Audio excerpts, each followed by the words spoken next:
कोई भी कंपनी जब पहली बार अपने शेयर्स को पब्लिक को ऑफर करती है तो उसे आईपीओ यानी कि इनिशियल पब्लिक ऑफरिंग कहते हैं। देखिए, ज्यादातर कंपनियां प्राइवेट सोर्स से पैसा उठाना प्रेफर नहीं करती है क्योंकि वो महंगा पड़ता है, इसीलिए वे पब्लिक के पास जाती है, अपने शेयर्स के द्वारा फंड्स कलेक्ट करती है। तो इस अप्रोच से कंपनी और पब्लिक दोनों का ही फायदा होता है, क्योंकि जिन लोगों को शेयर मार्केट के बारे में भी ज्यादा जानकारी नहीं होती है वो आईपीओ में पैसा लगाते हैं लिस्टिंग गेन्स के लिए, और इस तरीके से थोड़ी कितनी वेल्थ गेन भी उन्हें मिल जाती है। हिस्टोरिकली हम देखें तो काफी आईपीओस बम्पर लिस्टिंग के साथ ओपन हुए हैं जहां पर पब्लिक ने लिस्टिंग गेन्स काफी कमाए हैं। लेकिन हर सिक्के के दो पहलू होते हैं दोस्तों, और ये शेयर मार्केट है जहां पिछले 3 सालों में कुछ कंपनीज ने अपने निवेशकों को बम्पर लिस्टिंग गेन्स दिए हैं, तो वहीं कुछ कंपनीज ने उन निवेशकों की वेल्थ डिस्ट्रॉय भी की है जो सिर्फ और सिर्फ लिस्टिंग गेन्स के लिए पैसा लगाते हैं। और ये जो टेबल आप देख पा रहे हो अब अपने स्क्रीन पर, ये वो कंपनियां हैं जो डिस्काउंट पर लिस्ट हुई थी, और जो निवेशक केवल लिस्टिंग गेन्स के लिए आईपीओ में पैसा लगाकर अपने वेल्थ को बढ़ाना चाहता था, उनकी वेल्थ यहाँ पर डिस्ट्रॉय होते हमें दिखी है। तो ये बात तो तय है कि आईपीओ कोई गारंटीड इनकम का प्रोडक्ट नहीं है, लेकिन एक रिटेल निवेशक थोड़ी सी मेहनत कर ले, सूझबूझ के साथ अपनी थोड़ी रिसर्च करे, थोड़ा सा टाइम इन्वेस्ट करे किसी कंपनी के आईपीओ में अप्लाई करने से पहले, तो जरूर वो एक अच्छा डिसीजन ले सकता है। और आज का ये वीडियो इसी विषय पर है। यहाँ पर मैं आपके साथ शेयर करूंगा 3 एक्शनेबल पॉइंट्स जो डुएबल है, यानी कि की जा सकती हैं एक आम इंसान के जरिए। अगर आपके पास ज्यादा समझ नहीं है फाइनेंशियल मार्केट्स की, उसके बावजूद भी ये 3 एक्शनेबल पॉइंट्स के जरिए आप अच्छे आईपीओ का चुनाव खुद ही कर सकते हो। तो कौन सी है ये 3 पॉइंट्स, जानने के लिए बने रहिए मेरे साथ इसी वीडियो में। आइए मिलकर सीखते हैं। दोस्तों, आईपीओ में अप्लाई करने के लिए आपको चाहिए रहता है एक डीमैट और ट्रेडिंग अकाउंट, और यहाँ पर एक इंपॉर्टेंट इंफॉर्मेशन निकल कर आ रही है फायर्स की तरफ से, जिन्होंने अपना एक आईपीओ पोर्टल लॉन्च कर दिया है। मैं आ चुका हूँ यहाँ पर ipo.fires.in वेब पोर्टल पर। इस पोर्टल के मदद से आप यूपीआई के माध्यम से बड़ी आसानी से किसी भी ऑनगोइंग आईपीओ में अप्लाई कर सकते हो। यूपीआई आईडी से अगर आप आईपीओ में अप्लाई करते हो तो काफी कन्वीनियंट और इजी रहता है। स्टेप बाय स्टेप मैं आपको बताऊंगा कि किस तरीके से आप वो कर सकते हो। जैसे यहाँ पर इस पोर्टल में हमने स्क्रॉल डाउन कर दिया तो हमें दिख रहा है कि कौन से ऑनगोइंग आईपीओस यहाँ पर चालू हैं जिनमें आप अप्लाई कर सकते हो, और कौन से ऐसे आईपीओस हैं जो आने वाले हैं वो अपकमिंग टैब के अंदर हमें दिखते हैं, और कौन से ऐसे आईपीओस हैं जो हो चुके हैं, जिनकी डेट पूरी हो चुकी है, वो भी यहाँ पर पास्ट वाले सेक्शन में हमें देखने के लिए मिल जाते हैं। अब आईपीओ में अप्लाई करने के लिए हमें जस्ट लॉगिन पर क्लिक कर देना है। यहाँ पर आपको अपने फायर्स की यूजर आईडी और पासवर्ड की डिटेल्स डाल देनी है, अपना पैन नंबर डाल देना है, और आई एक्सेप्ट करके आपको कंटिन्यू पर क्लिक कर देना है। यहाँ पर हम दोबारा ऑनगोइंग वाले पेज पर आ जाएंगे और हमें जिस भी आईपीओ में अप्लाई करना है उसके व्यू डिटेल्स पर क्लिक करना है। अब जैसे कि उदाहरण के तौर पर यहाँ पर रेलटेल कॉर्पोरेशन इंडिया लिमिटेड वाले आईपीओ में ही मैं यहाँ पर आपको अप्लाई करके डेमो बताऊंगा। तो ये जो प्राइस है वो आपसे पूछेगा, ये आपकी क्वांटिटी है वो आपसे पूछेगा, और आपसे आपके डीपीआईडी के लिए भी इंफॉर्मेशन पूछेगा जो ड्रॉप डाउन में ही आपकी मेंशन्ड होगी। आपकी जो यूपीआई आईडी है आपको वो वहां पर इंसर्ट करनी पड़ेगी, और जो बैंक अकाउंट आपका मैप्ड है उसे ड्रॉप डाउन से सिलेक्ट करना पड़ेगा। उसके बाद आई हियर बाय वेरीफाई वाला जो ये चेकबॉक्स बटन है उसे क्लिक कर अप्लाई नाउ पर आपको क्लिक कर देना है। बस ये था छोटा सा प्रोसेस जिसके मदद से आप बड़ी आसानी से यूपीआई के माध्यम से आईपीओ में अप्लाई कर सकते हो। फायर्स के साथ अगर आपको डीमैट या ट्रेडिंग अकाउंट ओपन करना है तो उसकी लिंक आपको नीचे डिस्क्रिप्शन में मिल जाएगी। तो अगर आप यूट्यूब पर वीडियोस देखकर, टीवी पर सुनकर आईपीओ में पैसे लगाने का चुनाव करते हो तो वो डिसीजन हमेशा आपका खुद का रहेगा। इस तरीके के एजुकेशनल वीडियोस के जरिए मैं अपना एक ओपिनियन आपके साथ शेयर करता हूं, और हमेशा ये प्रयास करता हूं कि आपको एक वैल्यूएबल इनपुट प्रोवाइड कर सकूं। तो यहां पर जैसे मैंने इंट्रो में आपसे कहा कि 3 एक्शनेबल पॉइंट्स के साथ हम इस वीडियो की चर्चा करेंगे ताकि आप अच्छे आईपीओ का चुनाव कर सकें, जिसमें से जो पहली पॉइंट है वो है रेड हियरिंग प्रोस्पेक्टस का। ये बहुत ही ज्यादा इंपॉर्टेंट डॉक्यूमेंट रहता है दोस्तों।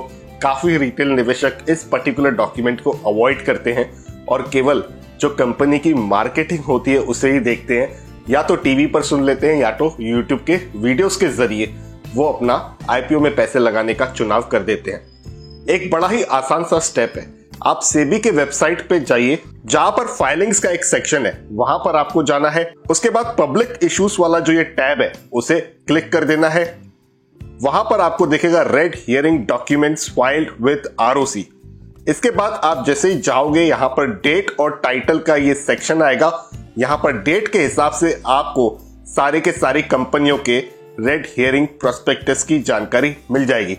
अब उदाहरण के तौर पर मैं यहां पर रेलटेल कॉर्पोरेशन का जो ये रेड हियरिंग प्रोस्पेक्टस है उसे ओपन कर देता हूं। आप इसे डाउनलोड भी कर सकते हो यहां पर क्लिक करके। इस डॉक्यूमेंट में आपको ढेर सारी इंफॉर्मेशन मिल जाएगी, जैसे उस पर्टिकुलर बिजनेस की समरी, इंडस्ट्री की समरी, प्रमोटर कौन कौन है, ऑफर साइज कितने का है, ऑफर का ऑब्जेक्टिव क्या है, इस ऑफर के पहले की शेयर होल्डिंग किस तरीके की है और आखिर आपको शेयर्स कौन बेच रहा है। और सबसे इंपॉर्टेंट सेक्शन होता है रिस्क फैक्टर्स का। और हर जगह आपको देखने के लिए मिलेगा कि यहाँ पर इन्होंने पेज नंबर का भी रेफरेंस दिया हुआ है अगर आपको डिटेल्स जाननी है तो। पेज नंबर आपको यहाँ पर देखने के लिए मिलता है। आप जैसे कि ये डॉक्यूमेंट 400 से ज्यादा पेजेस का है, तो इस पूरे डॉक्यूमेंट को अगर आप एक्सप्लोर करते हो तो आपको एक इन डेप्थ इंफॉर्मेशन कंपनी के बारे में प्राप्त होती है, जिससे आपको कंपनी के बारे में, कंपनी के बिजनेस के बारे में, कंपनी के कल्चर के बारे में और यहाँ तक कंपनी के फाइनेंशियल्स के बारे में भी सारी जानकारी मिल जाती है। लेकिन हमें ये बिल्कुल नहीं भूलना चाहिए कि रेड हियरिंग प्रोस्पेक्टस आखिर बनाती तो कंपनी है, लिखती तो कंपनी है, और जब उनको अपना आईपीओ लेकर आना ही है तो शायद हो सकता है कि उसमें ज्यादा से ज्यादा अच्छी बातें लिखी हो और कम से कम बुरी बातें मेंशन हो।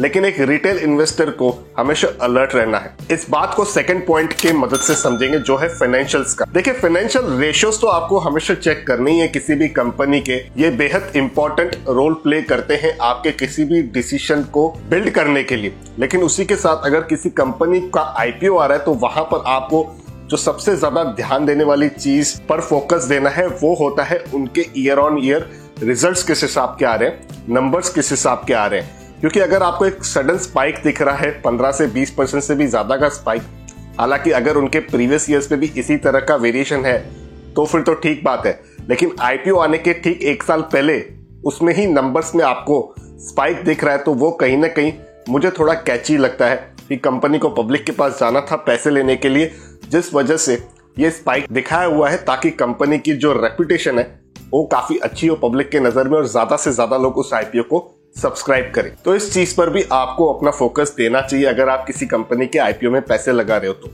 पढ़ते हैं तीसरी और आखिरी चेक पॉइंट की तरफ, जो है कंपनी के कंपटीशन को लेकर। देखिए, अगर आप किसी भी कंपनी में इन्वेस्टमेंट करते हो आईपीओ के जरिए, तो वहां पर आपको ये देखना है कि उस कंपनी के कॉम्पिटिटर कौन कौन से हैं। खास करके अगर उसके कॉम्पिटिटर ऑलरेडी लिस्टेड है तो वहां पर आपको बारीकी से नजर जरूर बनानी है। देखना है कि वो किस प्रकार से परफॉर्म कर रहे हैं इस मार्केट में, उसी के साथ उनके शेयर्स किस तरीके से परफॉर्म कर रहे हैं इस मार्केट में, उन पर्टिकुलर कंपनी के सेंटीमेंट्स किस तरीके से हैं। क्योंकि बहुत बार ऐसा होता है कंपनी अच्छी होती है लेकिन उनके सेंटीमेंट्स ज्यादा अच्छे नहीं होते हैं मार्केट के अंदर। तो अगर आप एक ऐसे इन्वेस्टर हो जिसे फास्ट ग्रोइंग कंपनी में इन्वेस्टमेंट करना पसंद है, तो वो भी आप देख सकते हो कि उस पर्टिकुलर सेक्टर के अंदर लोगों का रुझान कैसा है। तो जब भी आप कंपटीशन पर ध्यान दोगे, यानी कि जो दूसरी लिस्टेड कंपनियां हैं उस पर्टिकुलर सेगमेंट की, तो आपको मल्टीपल चीजों का एक बेनिफिट मिलेगा। एक तो प्राइस मूवमेंट का आपको बेनिफिट मिल जाएगा, उस सेक्टर में किस प्रकार से वेरिएशन रहती है उसका बेनिफिट मिल जाएगा, और साथ ही साथ आपको यह भी पता चल जाएगा कि आप जिसमें पैसे डाल रहे हो क्या उससे कोई बेटर विकल्प ऑलरेडी अवेलेबल तो नहीं है। क्योंकि अगर कोई बेटर ऑप्शन आपको ऑलरेडी सेकेंडरी मार्केट में अवेलेबल मिलता है तो कोई मतलब नहीं बनता है कि आप नए सरी से किसी कंपनी में पैसा लगाओ। लेकिन ये सारे मेरे ओपिनियन थे और मैं अकेला एक इंटेलिजेंट इंसान नहीं हूं इस शेयर मार्केट में जो काम करता है, आप भी करते हो। अगर आपके पास भी कुछ इसी तरह के टिप्स है या कोई सुझाव है जो आप हमारे इस पूरे कम्युनिटी को देना चाहते हो, तो नीचे कमेंट्स के माध्यम से आप लिख सकते हो। वीडियो में बताई गई जानकारी अगर आपको पसंद आई है तो आप वीडियो को लाइक कर मुझे सिग्नल जरूर दीजिए। इसी तरह के फाइनेंशियल टॉपिक्स अगर आपको पसंद है तो इस चैनल को आप सब्सक्राइब कर सकते हो, बेल आइकन को दबा सकते हो ताकि हम और आप मिल सके एक और इंटरेस्टिंग टॉपिक के साथ किसी और दूसरे वीडियो में। चैनल को अगर आपको सहयोग देना है तो आप ज्वाइन बटन को क्लिक कर सकते हो, वहां पर आपको मेरा इंट्रो वीडियो मिल जाएगा और सारे पर्क्स की जानकारी भी आपको वहीं पर हासिल हो जाएगी। अच्छी इंफॉर्मेशन को आगे शेयर करने के लिए खुद को रोकिएगा बिल्कुल नहीं।